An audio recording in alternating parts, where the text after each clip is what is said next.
long. That flight there was phenomenal. I really enjoyed that. That thing got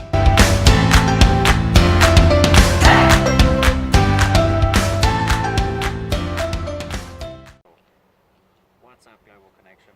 Alright guys, so today we're bringing you something a little bit different. We're going to be having a look at my PXG irons, which I have sort of reviewed and I've got my own perspective on it, but a mate of mine tried it recently and he's got a completely different perspective, so I figured let's put it in the hands of a professional and actually get an analysis as to what his perceived feel is and the bleep that out, trajectory, yeah, and the all-round performance of it. So I'm going to give you over to the coach and he's going to do his thing, walk you guys through the PXGs. Well, let me start with the 8-iron first. I mean, it's early in the day. 100%. Let's and then from there we'll go to the 5-iron. Cool, let's check it out.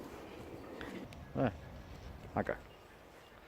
Right, so we got the 8-iron here first. Let's shoot a couple of shots of that and just see the feedback and what it feels like.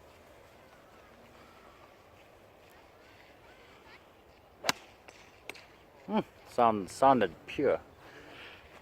That felt really good. I'll be honest with you. It's the first shot I've hit with him. I can really feel that the ball shot off the face. Looking at the club from the top, it does look like it's maybe just slightly de-lofted to a normal 8-iron. But the feeling off the face immediately, awesome feeling.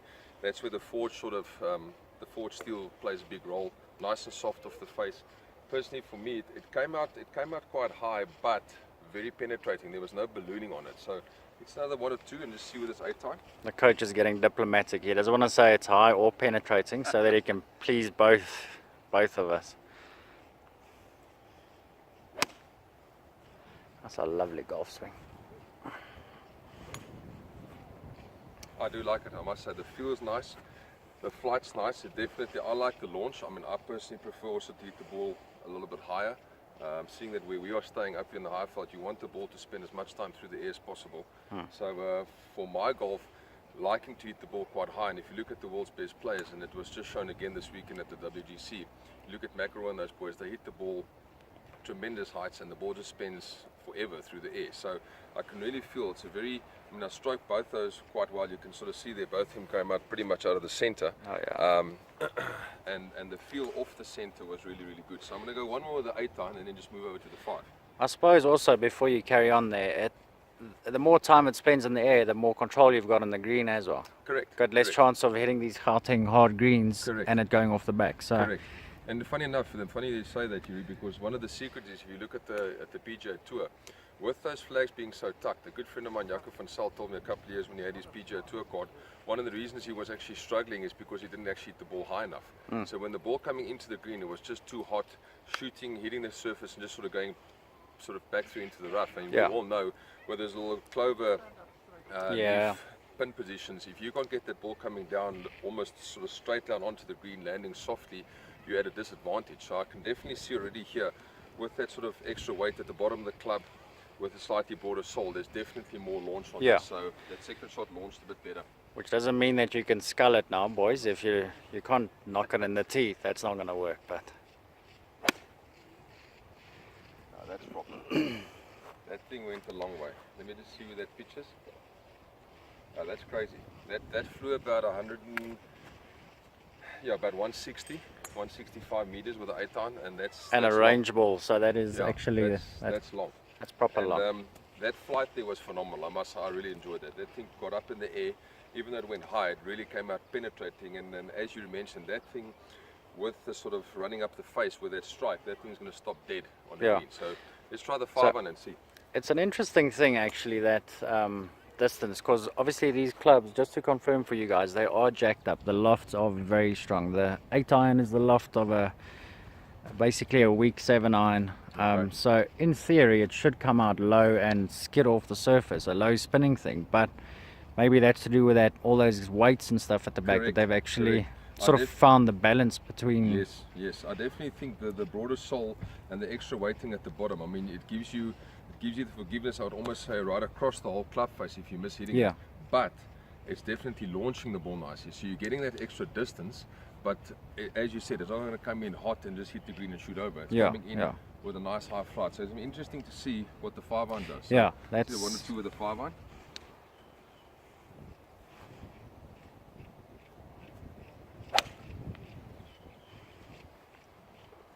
That's proper. How was the strike on that one? That was pretty good. As We'll see there. Yeah, that was pretty Okay, center. Yeah, that was pretty good. I'm having a lucky day today. Yes, so I think I should do the this coach more is often on because fire. If I go play on my own, I hit it terrible. I hit it anywhere near as good as this. So yeah, but I like the look. I like the feel. That thing again, as I said, very similar to the 8-iron. That thing came off hot. That probably flew close to about 200, I'd say, through the air, maybe a little bit more. And yeah, I must say the combination. I mean, my shafts are slightly different to this, but I must say, Jurie, the combination you've got here for yourself, it does feel quite nice. Yeah, it's perfect for the lazy boys. And as you see, I've got like a long, lazy swing, so yeah. Your swing is gorgeous, man. Yeah, what a lovely impact. Yeah, I must say, I actually don't have to hit any more shots. It's a phenomenal golf club, I must say. I can really feel and say it's the first time I've ever actually hit the PXGs. As I said, I just had a lucky day today, I think, because I hit pretty much every shot slap bang out of the middle. So, yeah, Jurie? The big question then, is it worth the money? Because it is a lot of money. I mean, you boys know, if you buy these things new, it's probably like 80 grand. Buy them second hand, you're still looking at 30 odd. Okay.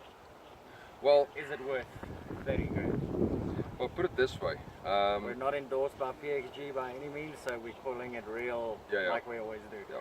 Look, I would say it is a lot of money. It's.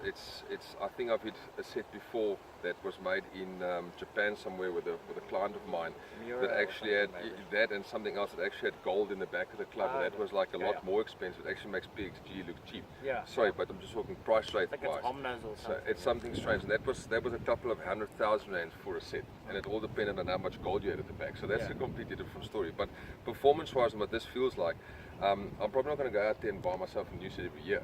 But if you've got the money, and I would definitely say, what I felt of this club face, it's phenomenal. It really does feel Yeah. nicely. So is it 80 grand's worth? I would say I'm sort of in the middle. Yeah, I'm in yeah. between. It's a lot of money for a set of golf clubs. The whole golf industry, I mean, golf equipment has gotten a lot more expensive over the last couple of years, there's no doubt. But 80 grand's a lot of money. I must say, I think What's the nearest competitor these days? I'm not that in tune with the new market, but it's Well, 20, if 20 you- grand is like, I would say if you look at your Titleist, your Pings, your Mizunos, something that's sort of, let's say, blade-like like Yeah. this, you're going to be looking at anything between 20 and 30. If you're looking at Ping, if you're looking at Ping, it's also going to be around about 20, 30,000. So anything, I'd say, give or take a couple of thousand up or down with each brand or manufacturer. But that's what you're going to be looking at, I'd say, for blades. So let's say this is about 3 times the price. I must say, I think all the PXG players out there that get sponsored, they're quite lucky, because I must say this does feel Yeah. like a nice golf club. If I've got the money, if money wasn't the problem, I actually would buy this.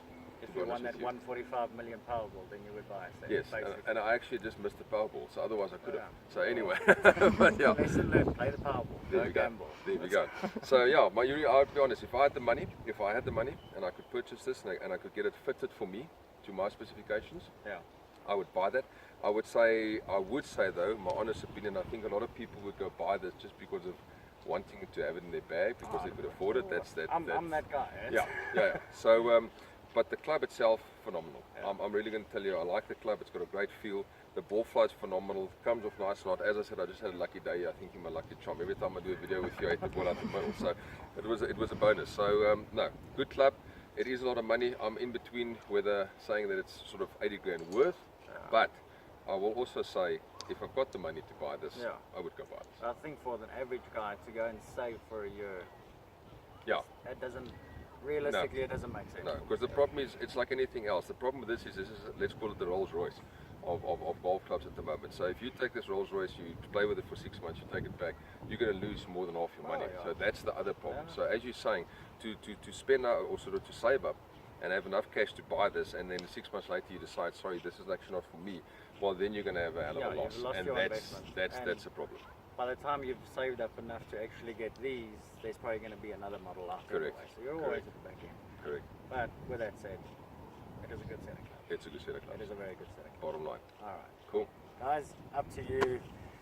Your perspective, I suppose, depending on what your financial status is, but that's what we think of that. Absolutely. Well, happy golfing. See you guys soon.